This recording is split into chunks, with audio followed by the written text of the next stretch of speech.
LeBron James' second run in Cleveland. Griffin did not sound emotional. He did not sound bitter. He simply said that the East was historically weak and that during those years, the Cavaliers always believed their real challenge would come from the Western Conference. That statement alone shook the entire 8 straight finals story. Because if the road was not hard, then how much does the record really mean? Griffin explained that during those seasons, the Cavaliers were not afraid of Eastern Conference teams. They were focused on whoever would come out of the West. That is a powerful thing to admit. This was not a random fan speaking. This was the general manager who worked directly with LeBron James from 2014 to 2018 in Cleveland. He helped build the roster, he saw the matchups, he studied the competition. If he says the East was weak, that carries weight. When Shannon Sharpe heard those comments, he pushed back hard. Instead of staying focused on the Eastern Conference during that time period, he began talking about the Eastern Conference today. That was the first shift in the argument. Griffin was clearly talking about 2015 through 2018. Sharpe started comparing that era to the current teams like the Celtics, Pacers, Knicks, and others. That avoids the real issue. The topic was not today's East. The topic was the East during LeBron's finals run. Sharpe argued that making 8 straight finals is an achievement no matter what. He said it is hard to get there year after year. On the surface, that sounds fair. 8 straight finals does look impressive. It sounds historic. But Griffin's point changes the way people look at that streak. If the path was clear every year, if there was no real threat in the conference, then the accomplishment feels different. Another point Sharpe made was that once LeBron left Cleveland, Griffin could not build another contender. That argument tries to turn attention away from the original claim. The discussion is about the level of competition in the East, not Griffin's career after LeBron. Whether Griffin succeeded later does not change the fact that he said the East was weak during that period. Sharpe also asked why people always take shots at LeBron. He said LeBron has been great for so long that people look for ways to tear him down. That is an emotional defense, but facts are not personal attacks. If the Eastern Conference had fewer elite teams, that is simply reality. It is not disrespect, it is context. To understand the debate, you have to look at the actual teams LeBron faced. Start with the 2014-2015 season. In the first round, the Cavaliers faced the Boston Celtics. When people hear Celtics, they think of legends, but that team did not have Paul Pierce or Kevin Garnett anymore. Their starting 5 included players like Avery Bradley and Kelly Olynyk, solid players, but not superstars. That series was not a major threat. In the second round, Cleveland faced the Chicago Bulls. Derrick Rose was not the MVP version anymore. He had already suffered major knee injuries. Pau Gasol was in his mid-30s. Joakim Noah was past his peak. That team competed, but they were not on the level of a true championship favorite. In the Eastern Conference Finals, Cleveland played the Atlanta Hawks. That Hawks team had balance, but no true superstar. The Celtics reached the conference finals with Isaiah Thomas leading the way. Thomas had a great scoring season, but that team did not have the star power to match Cleveland's trio. Then in 2017-2018, Kyrie Irving was no longer in Cleveland. LeBron carried more of the load. But look at the matchups again. Indiana had Victor Oladipo leading the way. Toronto still struggled in the playoffs. The Celtics pushed the Cavs to 7 games, but their best players were very young. Jason Tatum was a rookie. Jaylen Brown was just starting his career. Kyrie Irving was injured and did not play in that series. When you lay out the names season by season, round by round, you see Griffin's point more clearly. There were good teams, but were there multiple powerhouse teams stacked with elite talent? That is where the debate begins. Sharpe also mentioned the famous 3-1 comeback against the Golden State Warriors in 2016. That comeback is one of the greatest moments in NBA history. LeBron played at a very high level, but context matters there too. Draymond Green was suspended for a key game. Andrew Bogut was injured. Stephen Curry was dealing with knee issues. Cleveland still had to execute and win, but it was not a perfect situation for Golden State. The bigger picture is about narrative. For years, the 8 straight finals appearance has been used as a major argument in the greatest of all time debate. It shows consistency, it shows dominance. But if the conference was weaker during that period, then the accomplishment needs to be viewed with more balance.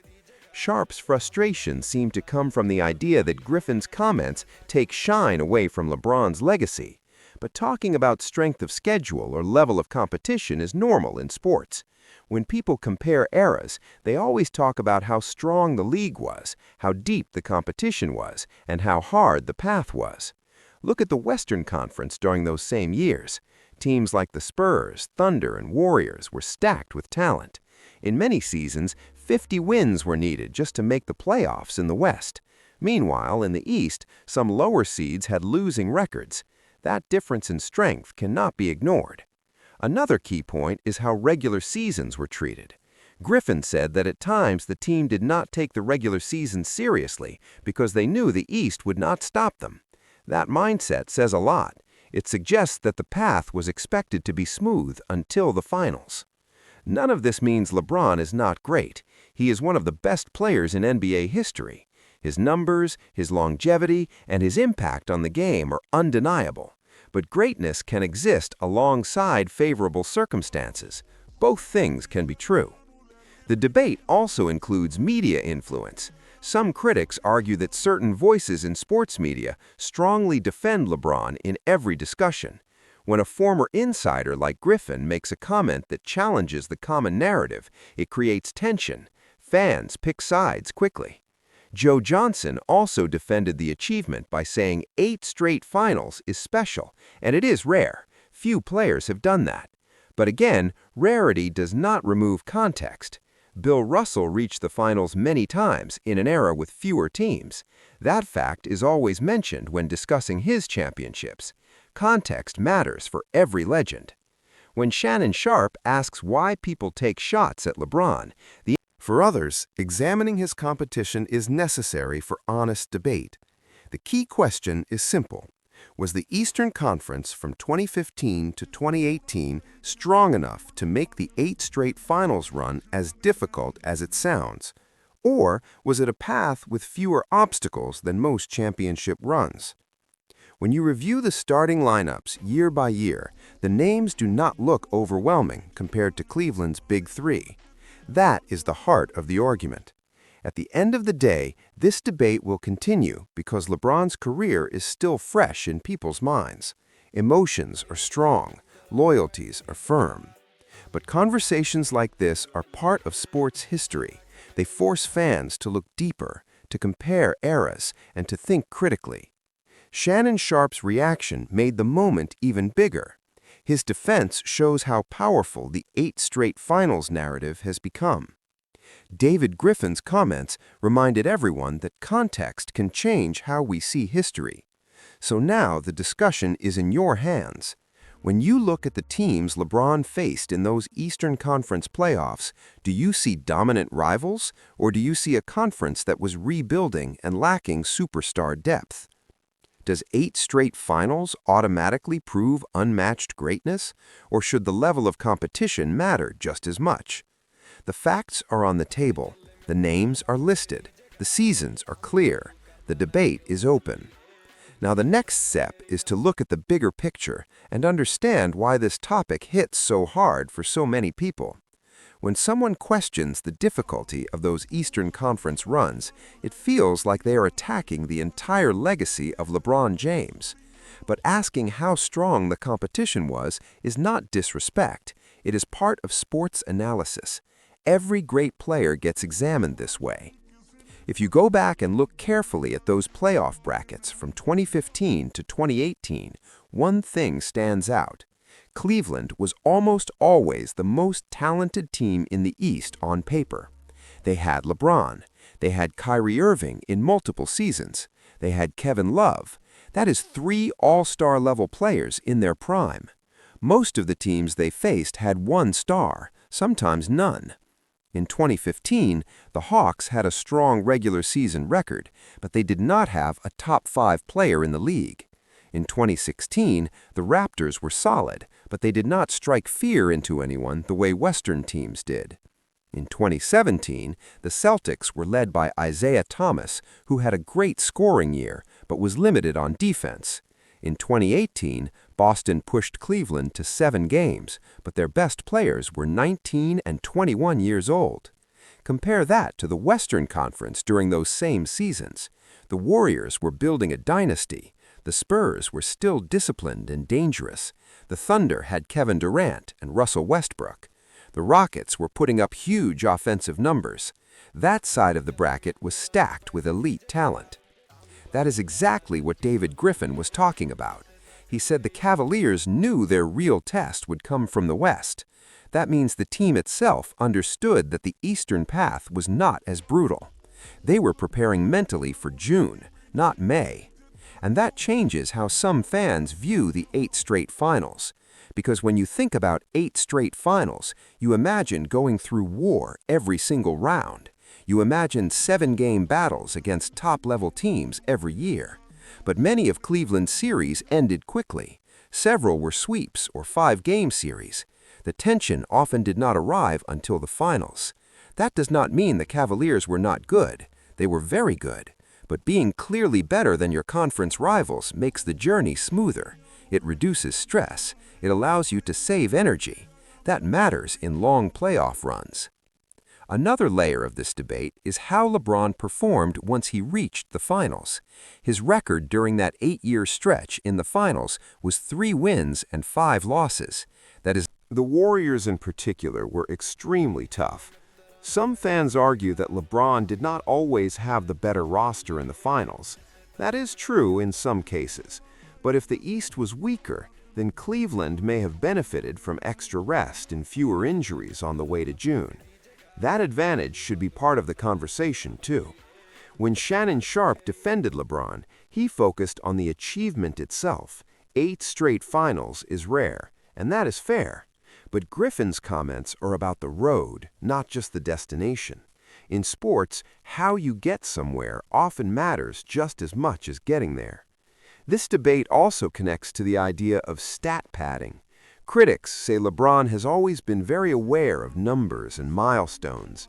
They believe he stays in games longer to reach certain marks. Supporters say he simply plays hard and produces. That argument ties into the larger conversation about narrative and image. LeBron has built a massive brand. He has control over his story in many ways. Media voices defend him strongly. So when an insider like Griffin makes comments that go against the polished story, it creates shockwaves. It feels like someone inside the house just opened a window and let fresh air in. But again, none of this removes LeBron's talent. He carried heavy loads in several playoff series. In 2018 especially, he had incredible performances to push Cleveland to the finals without Kyrie. He hit big shots. He played huge minutes. Those moments are real and should be respected. The key issue is balance. Can fans praise his greatness while also admitting the Eastern Conference was not as deep as the West? Can both things be true at the same time? That is the mature way to view sports history. When people compare LeBron to legends like Michael Jordan or Kobe Bryant, they always bring up finals records and playoff competition. Jordan went 6-0 in the finals. Kobe won 5 championships in a brutal Western Conference.